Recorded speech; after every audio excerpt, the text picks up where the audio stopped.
लोकसभा चुनाव की तैयारियों से पहले हरियाणा में बड़ा सियासी उलटफेर देखने को मिला।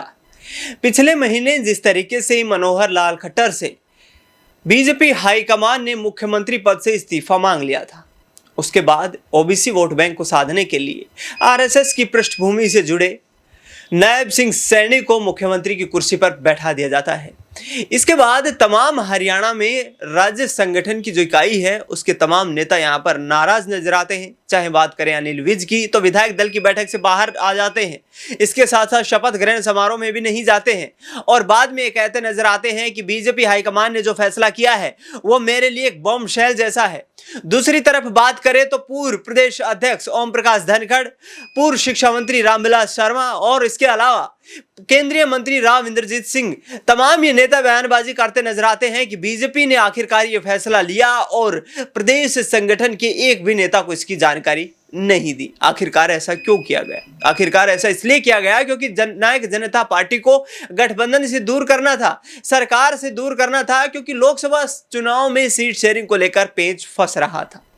इस बीच आपको बता दें कि हरियाणा में भारतीय जनता पार्टी और जननायक जनता पार्टी का गठबंधन टूट चुका है। इस बीच दुष्यंत चौटाला किसानों से लेकर नौजवानों के तमाम मुद्दों को उठाते हुए नजर आ रहे हैं। भारतीय जनता पार्टी की यहां पर कार्यशैली को लेकर सवाल खड़े करते नजर आ रहे हैं और प्रधानमंत्री नरेंद्र मोदी पर सीधा कटाक्ष करते नजर आ रहे हैं। अक्षय से चर्चा करेंगे, लेकिन उससे पहले दुष्यंत चौटाला को सुनाते हैं किस तरीके से प्रधानमंत्री को टारगेट करते नजर आ रहे हैं। सुनिए जरा। पर साथियों, 5 साल के अंदर लाखों युवाओं को बेरोजगार करने का काम किया। आज इनके पास, बीजेपी वालों के पास 2 ताकतें हैं। एक ताकत है मनी पावर, पैसे की ताकत। साथियों, ये तो सरकारी रिकॉर्ड बताता है कि 2017 के इनकम टैक्स के अंदर भारतीय जनता पार्टी में लिखित में माना है कि हमने 1000 करोड़ रुपया चंदे के तौर पर वसूल किया। साथियों, 1000 करोड़ रुपया तो हम सब मिलकर अपनी जमीनें बेचकर भी करें तो भी शायद पूरा नहीं कर सकते। तो इनकी पैसे की ताकत के आगे तो आप नहीं लड़ पाओगे। और दूसरी ताकत है इनकी मीडिया की ताकत। साथियों, 6 प्रदेशों में बाढ़ आई, हजारों लोग, लाखों लोग बेघर हो गए, सैकड़ों लोगों की मौत हो गई, मगर उसका कोई प्रचार नहीं हुआ। साथियों, हमारे पड़ोस दिल्ली, जो हमारे देश की राजधानी है, 516 साल पुराना संत शिरोमणि रविदास जी का मंदिर तोड़ा गया। रातों रात उसको जगह से हटा गायब कर दिया गया, मगर एक खबर भी किसी राष्ट्रीय चैनल पर आपको देखने को नहीं मिली। साथियों, आप खुद उठाकर देखो आज देश की अर्थव्यवस्था क्या है। दिन प्रतिदिन हजारों युवा बेरोजगार हो रहे हैं, आज धंधे बंद हो रहे हैं लोगों के, मगर क्या कोई टीवी पे उसका प्रचार दिखता है?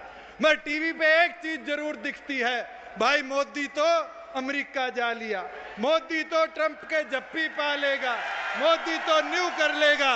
मगर एक चीज बता दूं, ये समझण की बात है, ये मोदी सिर्फ फोटो खिंचाने का रह जाएगा। अगर करता मोदी तो हमारे बीच में 14 दिन पहले आया था, बताओ हरियाणा के लिए क्या दे के गया? क्या हरियाणा के बालकों की नौकरियों का वादा कर गया? क्या हरियाणा जो अपराध के नाम तौर पर आज प्रदेश नहीं देश के अंदर 4थे नंबर पर आता है, क्या यहाँ हमारी माताओं बहनों की, व्यापारियों की सुरक्षा के लिए कोई कदम उठा के गया? पर एक चीज जो 5 साल पार्लियामेंट में भी रहकर देख ली, और भाई 3 महीने पार्लियामेंट से बाहर हो लिए, इसके दौरान भी देखी है कि एक चीज के आगे तो हम मुकाबला नहीं कर सकते, और वो चीज है मोदी की फोटो की ताकत के आगे। मगर साथियों, एक चीज समझने की है, जो आज हालात देश के, ये बीजेपी 303 सांसद लेके ऊपर गई और हरियाणा में नारा दे दिया 75 पार करेंगे। साथियों, इनको याद दिला दो कि 1984 के अंदर जब स्वर्गीय राजीव गांधी जी देश के प्रधानमंत्री बने थे, उस समय 411 सांसद कांग्रेस के जीत के आए थे और हरियाणा में नारा दिया जाता था कि भाई एक सीट भी विपक्ष की नहीं छोड़ेंगे। ये नारा दिया गया था। ये बूढ़े बुजुर्ग बैठे, इनको पता है, बहन कुमारी फूलवती जी बैठी है, ये तो पहली पदयात्रा जो चौधरी देवीलाल जी ने करी थी, शायद उस समय 16 साल की उम्र की थी, तब चौधरी देवीलाल की उंगली पकड़कर दिल्ली तक उनके साथ गई थी। साथियों, इनने वो दौर देखा है जब लोग डरा करते थे क्योंकि टीवी पे इतने चैनल नहीं हुआ करते थे, केवल मात्र दूरदर्शन और रेडियो में प्रसार भारती होता था। उस समय ये बातें जन जन तक पहुंचाने का किसने काम किया? साथियों, जो तीसरी ताकत है जो बीजेपी के पास नहीं है, आपके पास है, वो कार्यकर्ताओं की शक्ति, मैन पावर है। इस बीजेपी की मनी पावर, मीडिया पावर के आगे अपनी मैन पावर दिखाने का काम करो। हमारे बीच में बहुत ही आदरणीय हमारे उपाध्यक्ष जगरूप सिंह जी बैठे हैं। जब मैं पहली बार प्रचार में गया और मेरे को मिले तो मैंने पूछा, प्रधान जी आपने राजनीति में कार्यकर्ता के बतौर कैसे काम किया? कहता, पुत्र मेरी तो एक गल थी कि चौधरी देवीलाल दा चुनाव सी रोड़ी च और मैं गड्डी लेके बुनियादी करदा सी और शाम नू पोस्टर लांदा थी। साथियों, ये मैन पावर थी जो 1987 में बुनियादी और पोस्टरों से हर मोड़ चौक तक, हर घर तक पार्टी का प्रचार कर कर आई थी। और आज भी आपसे आग्रह करता हूं कि उस मैन पावर, उस मीडिया पावर और मनी पावर के आगे आज आपकी जरूरत है कि घर घर जाओ, एक एक घर, एक एक व्यक्ति तक चाबी का चुनाव चिन्ह पहुंचा कर आने का काम करो। और आप देखना, जो खट्टर साहब ने, जो हुड्डा साहब ने 15 साल जो चंडीगढ़ के ताले बंद करके रखे किसान कमेरे के लिए, आपकी चाबी उन तालों को खोलकर सेक्रेटरीट की चौथी मंजिल पे जाने का अधिकार। तो आपने सुना यहाँ पर दुष्यंत चौटाला का अक्षय, जिस तरीके से दुष्यंत चौटाला ये बयानबाजी कर रहे हैं कि प्रधानमंत्री के पास, भारतीय जनता पार्टी के पास मीडिया की ताकत है, पैसे की ताकत है, उसके सामने तो हम नहीं टिक पाएंगे, लेकिन हमारे पास जनाधार है, 19.5% वोट है और उसके जरिए कहीं ना कहीं बीजेपी के लिए मुश्किलें खड़ी कर सकते हैं दुष्यंत चौटाला। क्या मानना है, यहाँ पर बीजेपी को झटका लगता हुआ नजर आ सकता है हरियाणा में? वाकई में देखिए 19%, 19.5% वोट बैंक बताता है अपने आप में कि दुष्यंत चौटाला भी क्या कुछ कर सकते हैं। और देखिए अब जिस तरीके से गठबंधन बीते महीने हमें देखने को मिला, टूट पड़ी यहाँ पर, और मुख्य रूप से 2 ही लोकसभा सीटें आ रही थी। 10 लोकसभा सीटों वाले हरियाणा की महज 2 सीटों का ही जिक्र था, जिन्हें लेकर गठबंधन में यहाँ दरार पड़ी जेजेपी और भारतीय जनता पार्टी के बीच। अब देखिए, जो यहाँ दुष्यंत चौटाला लगभग 40 दिन पहले तक हरियाणा के उप मुख्यमंत्री के तौर पर जाने जाते थे, अब वो महज जेजेपी के एक नेता और पूर्व उप मुख्यमंत्री बन गए हैं। ऐसे में जिस तरीके से गठबंधन तोड़ा गया, साथ ही उनके विधायकों के साथ जो बीजेपी ने खेला किया, उसको लेकर भी कहीं ना कहीं अब दुष्यंत चौटाला आगामी आम चुनाव और इस साल होने वाले राज्य के विधानसभा चुनावों में बीजेपी के खिलाफ मुद्दा बनाएंगे। और देखिए, अगर यहां पर कुछ प्रतिशत वोट बैंक और बढ़ जाता है अगर आम चुनावों में और अगले इसी साल होने वाले राज्य के विधानसभा चुनावों में जेजेपी का, तो भारतीय जनता पार्टी की राहें मुश्किल से भी और ज्यादा मुश्किल होती चली जाएंगी। इस बात का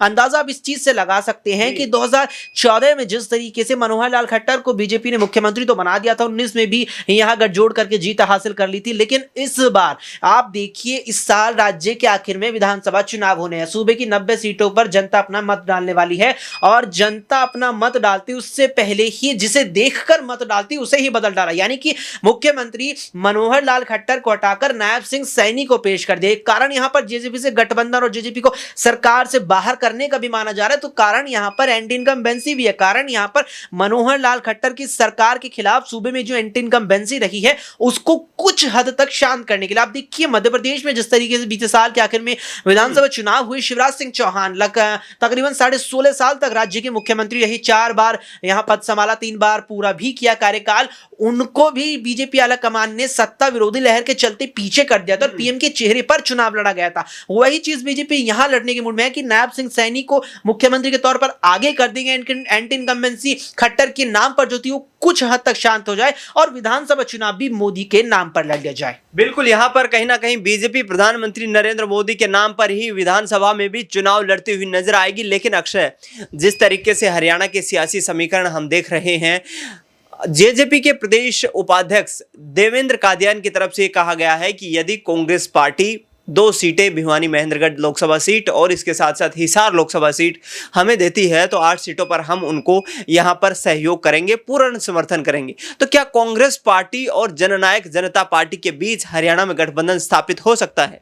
देखिए, हो सकता है और होना चाहिए, अंतर मुझे बेहद यहाँ कम नज़र आता है, या कहूँ कि बेहद ज़्यादा भी नज़र आता है। देखिए, हो सकता है कि गठबंधन ये है कि पहले तो होना चाहिए इस आधार पर हो सकता है कि संभावना बनेगी। होना इसलिए चाहिए कि कांग्रेस का भी कुछ खासा मजबूती स्थिति हरियाणा में नहीं है। 2014 में कांग्रेस हार गई थी, बीजेपी 2014 में पहली बार हरियाणा की विधानसभा में पूर्ण बहुमत हासिल कर पाने वाली पार्टी बनी थी, या कहीं कि बीजेपी ने पहली बार 2014 के हरियाणा विधानसभा चुनावों में पूर्ण बहुमत हासिल किया था। 19 में भी यहां काम करने में कामयाब रही। गठबंधन में यहां जेजेपी को लिया, कुछ निर्दलीय विधायक साथ थे और बहुमत का जादुई आंकड़ा 46 पार कर लिया।